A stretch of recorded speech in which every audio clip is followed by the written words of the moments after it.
Hello there, welcome to the news on Nepal television. I am Rojina Rai, starting with the headlines first.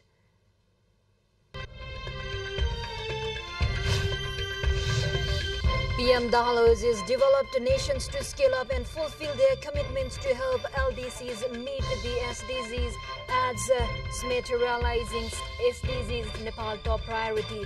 Government calls agitating teachers federation for talks of protest programs launched against some provisions of school education bill registered in the parliament. Hindu women observing Rishi Panchami today, paying homage to the seven saints. Ganesha Chaturti festival also being observed today.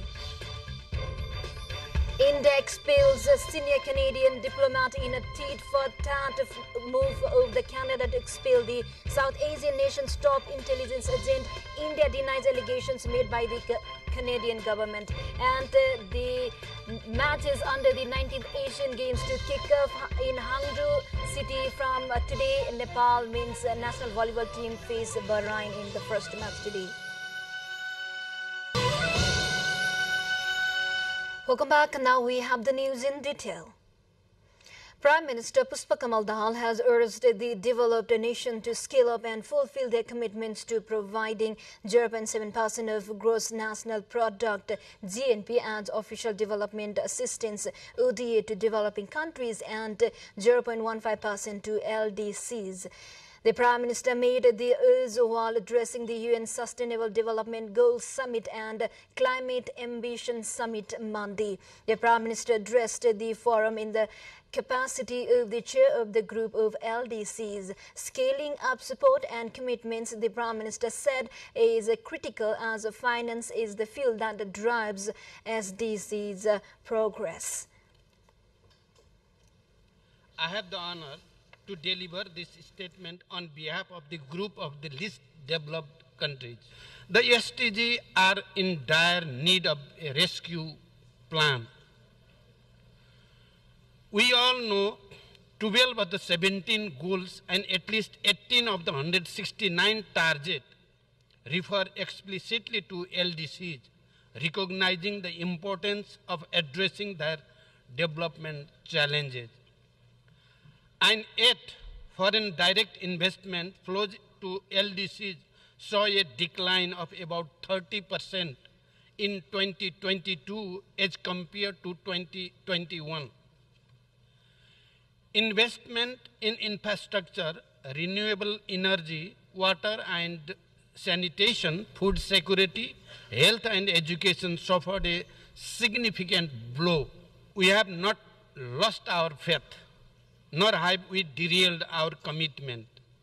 We have continued to make maximum effort to strengthen and mobilize our domestic resource and institutions. But acting alone will not be enough. Commitment and support of international community for adoption of Doha Program of Action was significant. More investment in people, support for structural transformation and achieving rapid and sustainable recovery from COVID pandemic will be necessary for achieving SDGs. Massive scaling up of affordable finance to LDCs, including through the SDG stimulus package, is crucial. Addressing the debt distress of LDCs by 2025 and providing coordinated and appropriate debt solution in a timely manner must remain an urgent priority. Prime Minister Dahal has been busy in various engagements and bilateral meetings in the US on the sidelines of the 78th UN General Assembly. The Prime Minister reached New York on Sunday to attend the UN General Assembly. He is scheduled to address the UNGA on September 21st. Now to the further development, the government has called the agitating Nepal Teachers Federation for talks today after the federation made public its protest programs starting Wednesday. The Nepal Teachers Federation has unveiled protest programs expressing dissatisfaction with some of the provisions of the school education bill registered in the federal parliament.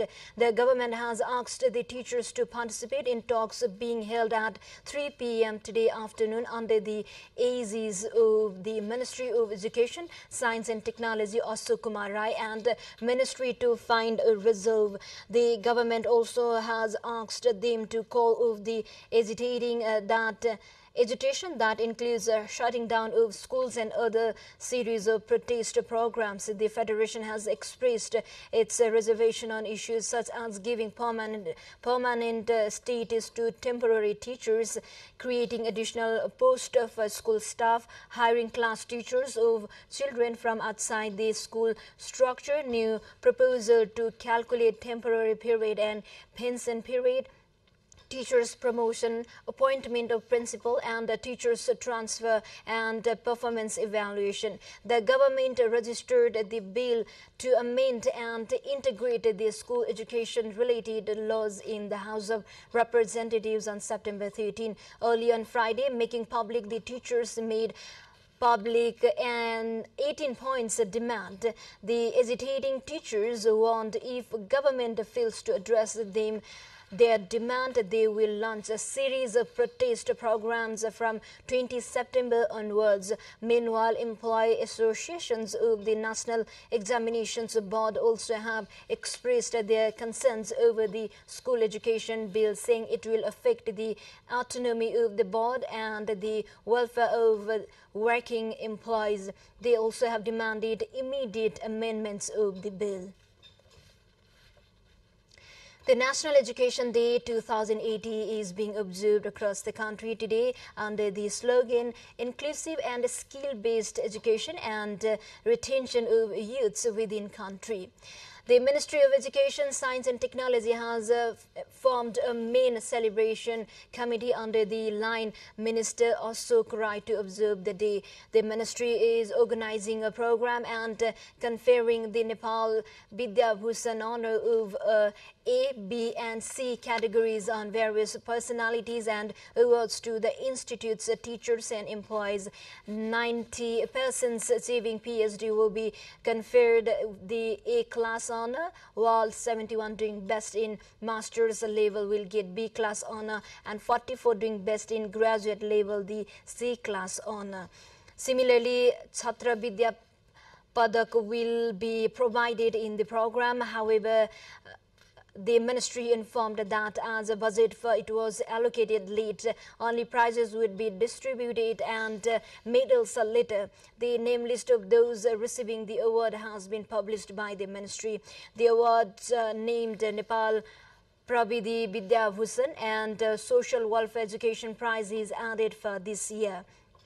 In total, 177 persons are being awarded. The National Education Day is observed on Ausos 2 every year.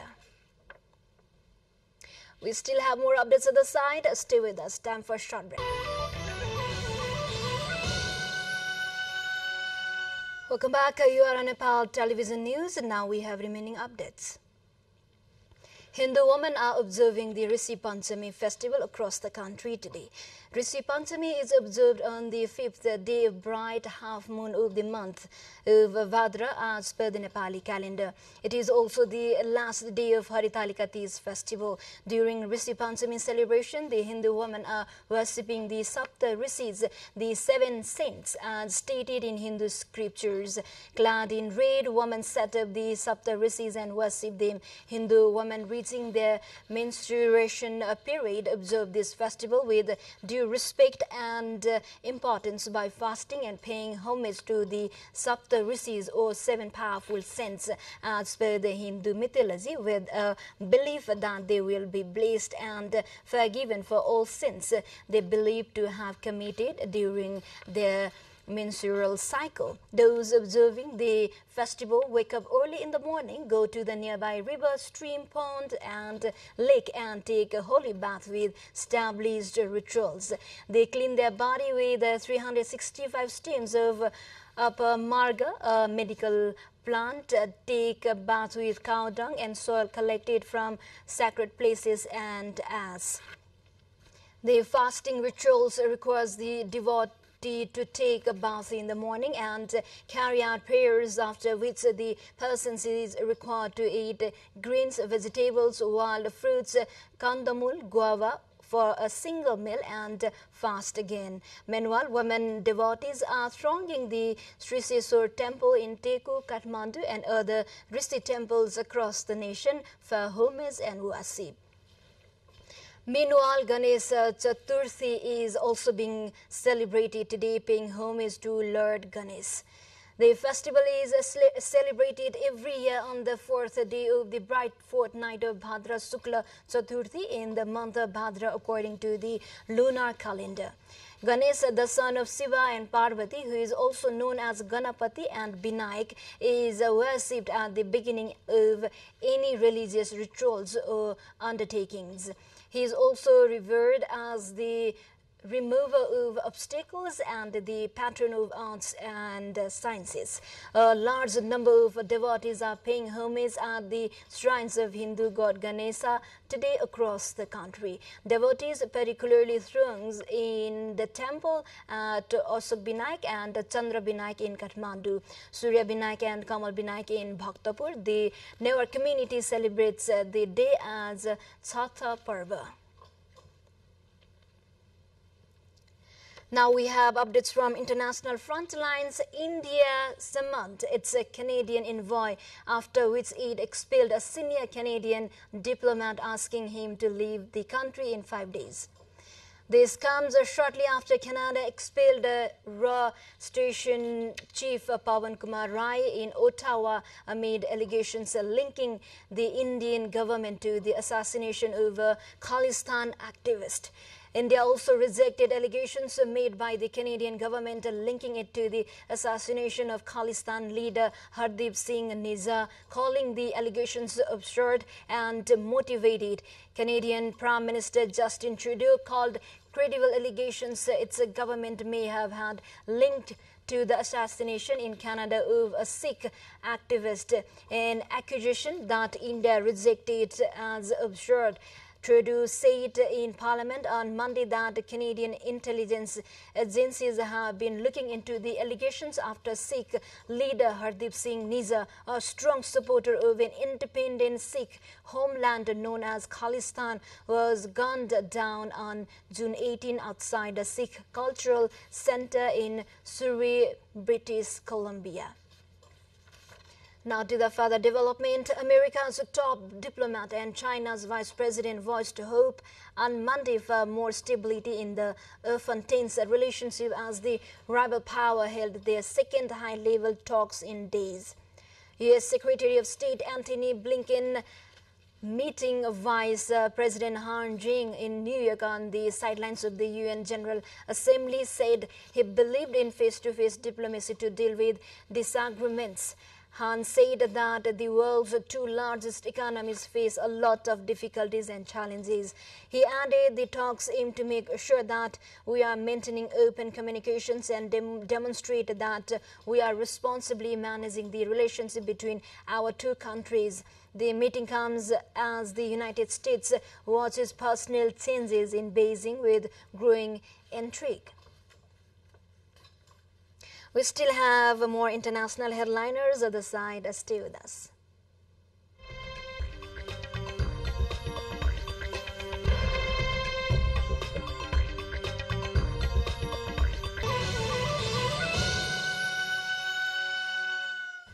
Welcome back. Thank you for staying with us.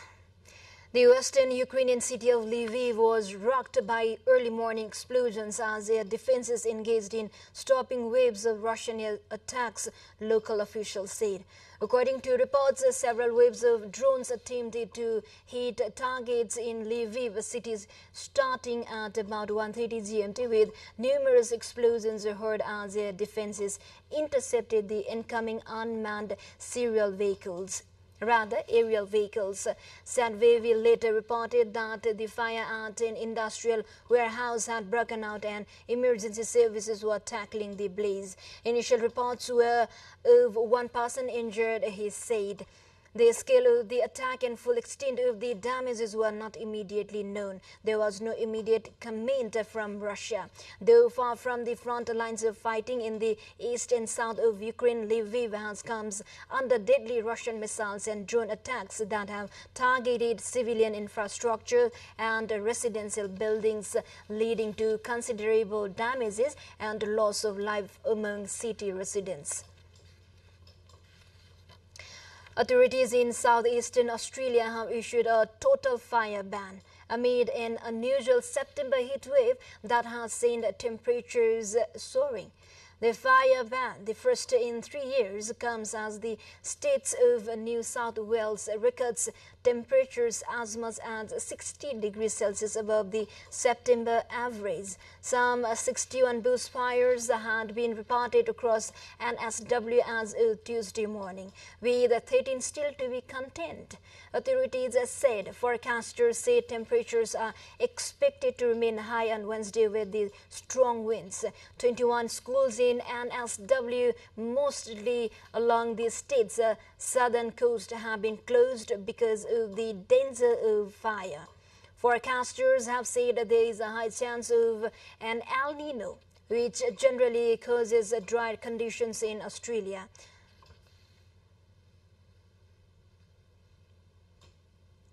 To the more updates, before that, let's have a quick look into the highlights of the site.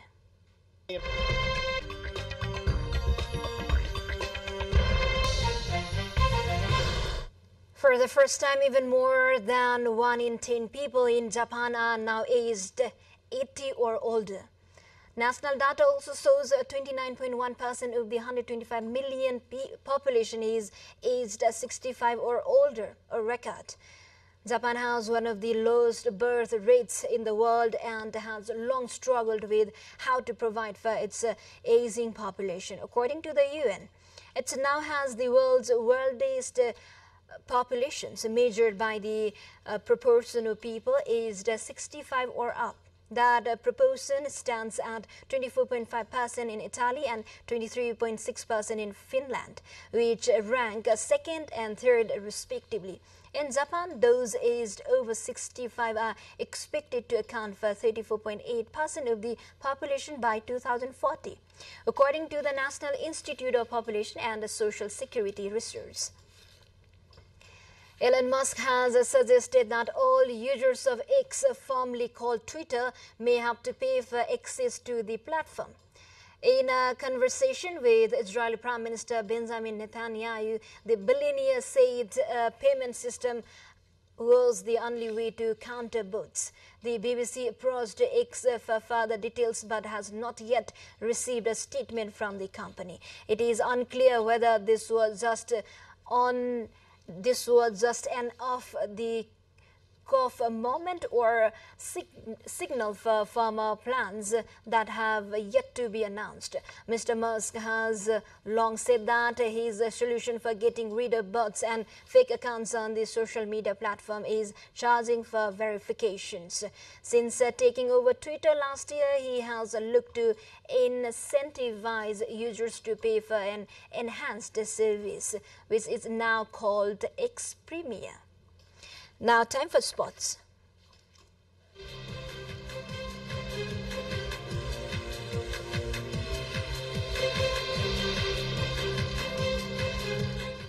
The 19th Asian Games, one of the biggest multi-sport competition to kick off today in Hangzhou, China.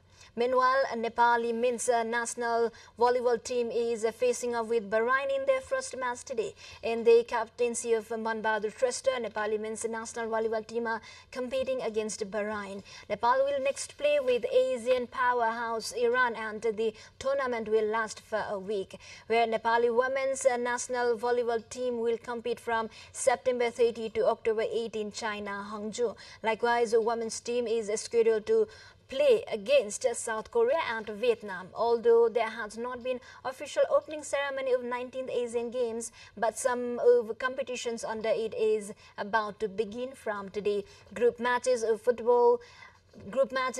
football, volleyball and cricket are among the games too.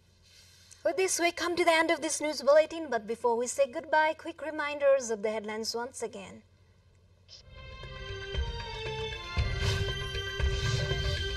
PM Dahal urges developed nations to scale up and fulfill their commitments to help LDCs meet with SDGs. At realizing SDGs Nepal's top priority. Government calls Hesitating Teachers Federation for talks protest program launched against some provisions of school education bill registered in the parliament.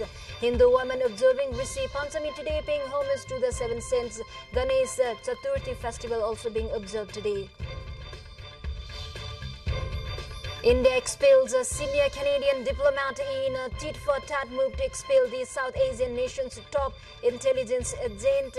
India denies allegations made by the Canadian government. And matches under the 19th Asian Games to kick off in Hangzhou city of China from today. Nepal men's national volleyball team to face Bahrain in the first match today. Well, this is all we have for this moment. Until our next bulletin, have a good day ahead. Namaste.